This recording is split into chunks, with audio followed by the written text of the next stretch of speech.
Sometimes the universe gives you a bright and nice shiny reminder that you're living the good life.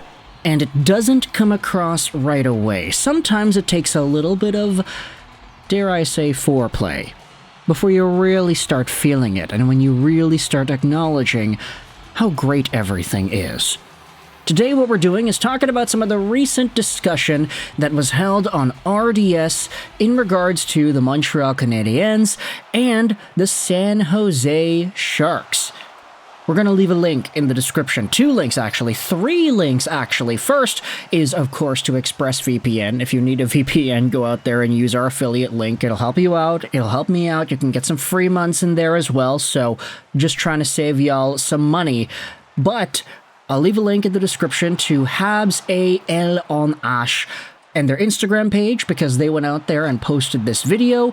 And we're also going to leave a link in the description to this article on HabsFanatics.com because it goes out there and transcribes what was talked about in the RDS video. Let's dive into this here.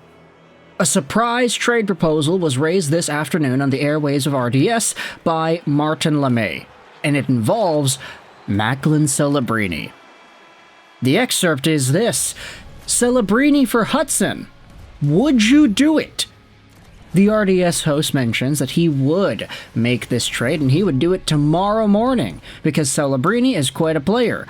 However, Andre Waugh responds by mentioning that offensive defensemen are extremely hard to find, an opinion that seems to be shared by Yannick Levesk as well.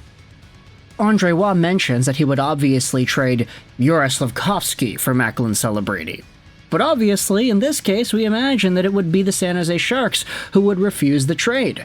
The consensus seems to be the following. Martin would make the trade, Yannick would not make the trade and would keep Hutson, and Andre seems torn, but it doesn't look like he would make the trade either.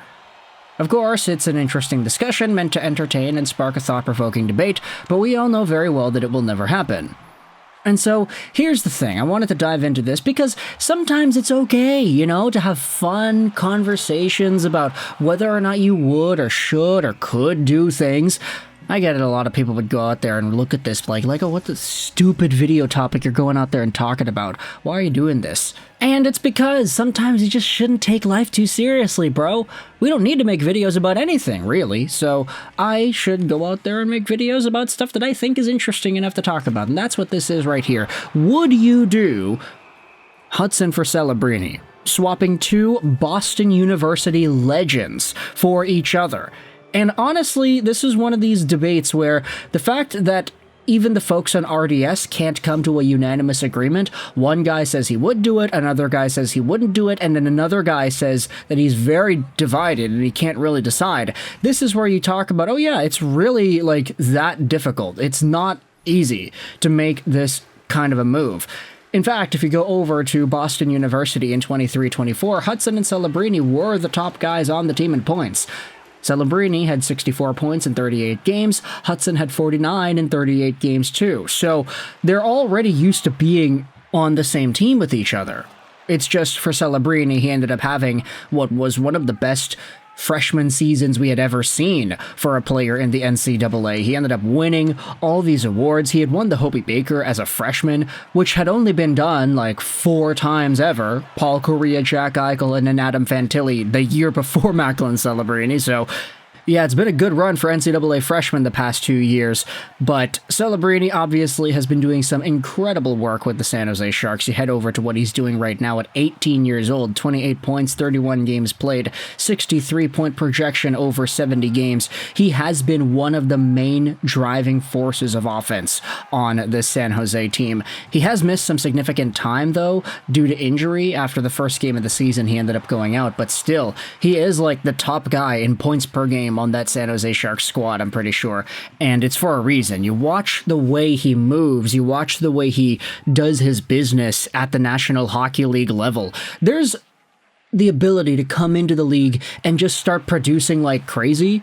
Normally, first overall picks don't do that nowadays. Jack Hughes struggled in his first year, Lafreniere struggled in his first year, Power did too. But for the Connor Bedards and the McDavids and the Matthewses and the McKinnons and even the Yakupovs, some of these guys can come into the National Hockey League and start producing points right away. Celebrini's doing that. But the other part about it is that Celebrini isn't just producing points, he is also playing so well off the puck, and he's winning puck battles too against NHL men that you have to be really impressed when you watch this guy. You see him and the way he moves and how he's making these decisions and how he's cutting guys off and how he can win puck battles in the corner, how he can make really good reads and make plays. He plays the game with such precision and calmness that you wouldn't even realize that this guy's a rookie. You wouldn't realize that guy's 18 years old when you look at him and you watch just him on a shift. He does so many good things, and it's one of these situations where, compared to Connor Bedard, Celebrini might not have as many points as Bedard did in their rookie seasons, but he looks like a better hockey player than Bedard did in his rookie year. Celebrini looks like a better pro at 18 years old in the National Hockey League than Owen Power did, than Lafreniere did, especially compared to Jack Hughes. Macklin Celebrini is a first overall pick that we haven't really seen in a long time. Even against the McDavids and the Matthewses, I'd say that Celebrini looks a lot more like a hockey player compared to those guys in their first overall rookie seasons. Now for Lane Hutson, of course, he has been doing some incredible work too. I feel like he's more of a Quinn Hughes type defenseman, and I keep on saying that over and over again. Montreal fans that didn't believe me, this is why I was so excited for Lane Hutson, because everything I see out of Quinn Hughes, I see out of Hutson as well. And for somebody who cheers for both the Canucks and the Montreal Canadiens, this is where you dive into how fan servicey and how fun it really is to be a fan of both of these teams, to see these elite defensemen being able to move and change their vision and do crazy good things in the offensive zone, manning the point and making these plays. Quinn Hughes, obviously, is the best defenseman in the world, in my opinion, right now. Meanwhile, Lane Hutson has 30 points in 40 games. He's on pace for 61 as a rookie. If this keeps up and the point production stays the way it is, I could realistically see Lane Hutson taking that Calder over Celebrini, because even though Celebrini might have a little bit more of a point per game metric, Lane Hutson is a defenseman and he might actually play more games. At the end of the day too, the Calder isn't necessarily awarded to the rookie who happens to be the best player, it's awarded to the rookie that has the best season. And like it or not, a D-man season where he's like near the top or at the top in points, plus all the games played, the longevity will be seen as valuable in the eyes of voters.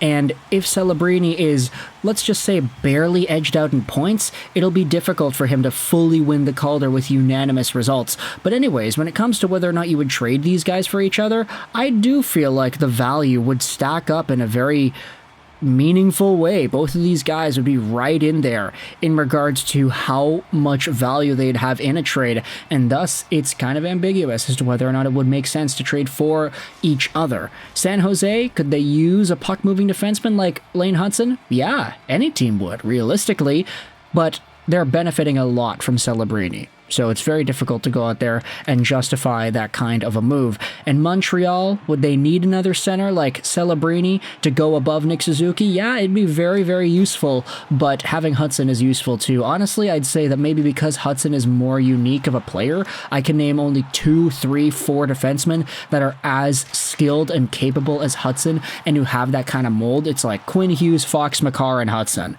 Obviously, that's like premature because those 3 guys that are not Hudson, they've all won Norrises and stuff, so Hutson might be on his way to doing that, who really knows, but Celebrini, I'd say that he is an entirely other kind of center compared to what we have seen out of most first overall guys too, so maybe it is a little bit more difficult than it would be initially to make this kind of a decision. But anyways, I want you to let me know your thoughts in the comment section below.